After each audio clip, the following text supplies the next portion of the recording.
Welcome back, everyone, here on Hospitality Today Live. We just listened to Dr. Lorie Tuma. I really enjoyed having that conversation with her. She is the professor at Grand Valley State University, and overall, I enjoyed her. What do you think, Bruce? I loved her. Man, listen, someone that with that amount of experience and then just dealing with so much and just having to come up with so many answers so fast because of everything that's going on. That's rare. It's a very unique skill. And my hat goes off to her because she went through it. She Oh went my through it. gosh, I thought we had it tough. Oh yeah. She had to, like I mentioned to her, she was Mother Hubbard to these students. When here she's trying to be professional as a teacher, turning into, the emotional side with these students, that had to have been really hard. I commend her for that. you Like know you it, said. it's so crazy because here you're learning a career, you're trying to go down to the right path, and then one day all the resources, all the hard work, everything that you've put into this industry to get into this industry to start may not even be there. You just wake Oh, up one day and you're like, this may not exist anymore. So I've just, oh, in your mind, you're thinking that you just wasted all this time. So I can understand the students and where they were coming from. And I remember where she was saying that, some of the students said, you know what, I just chose to go a different path, a different career because I can't dedicate my life to something that, isn't as stable as I need it to right. be. Come and So go. yeah, Yeah. so that was I tough. agree. That was I really tough. agree. I agree. What do you think of the Beyond Hands-On program that she developed?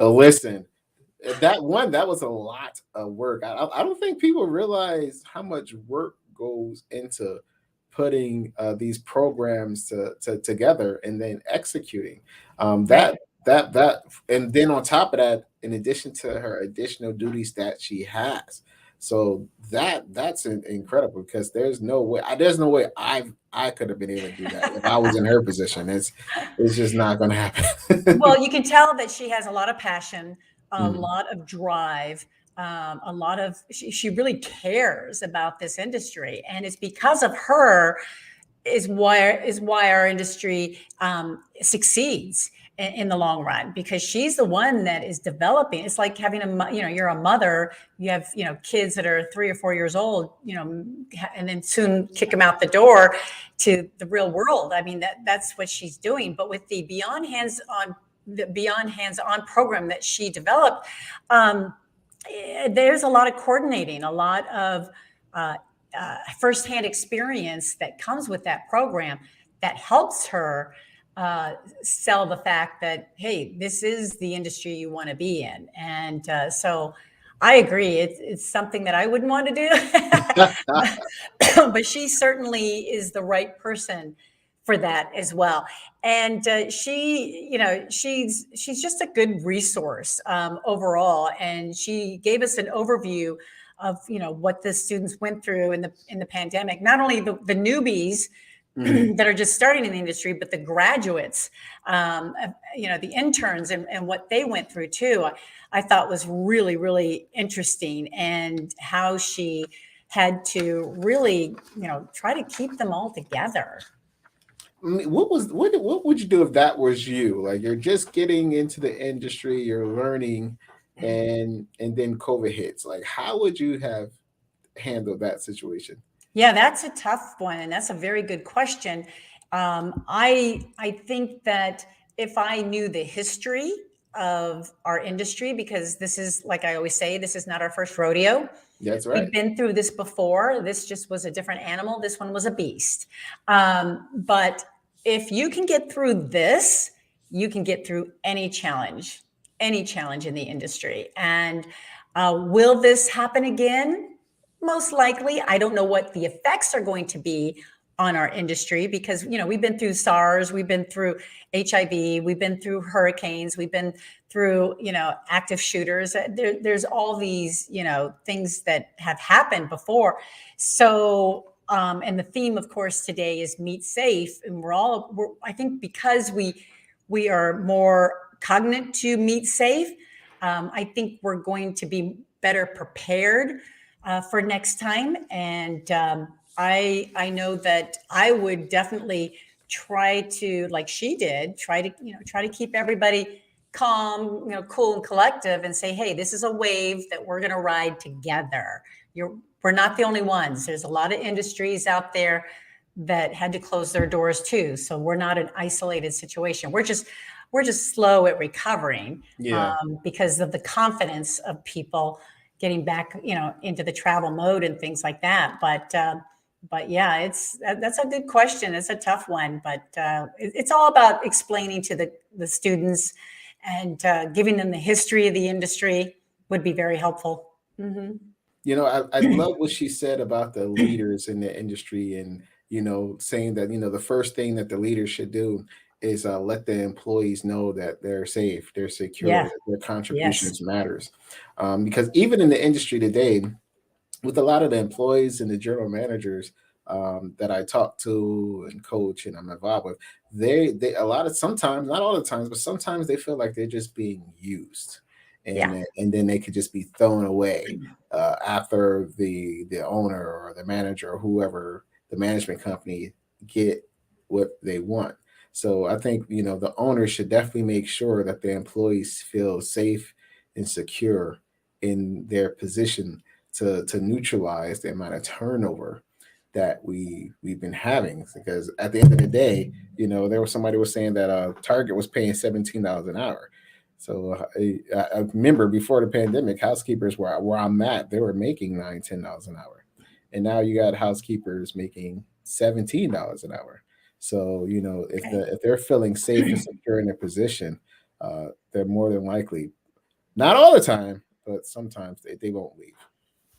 Yeah, yeah, yeah. I think the leaders today are looking at things a lot differently from their standpoint of view, and being a lot more involved. And that's one of the beauties of having all these leaders here today, so people can hear, about the safety and what they're doing and what they think needs to happen as well. So that's the beauty.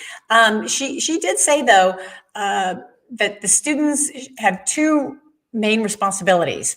One is, of course, complete the course.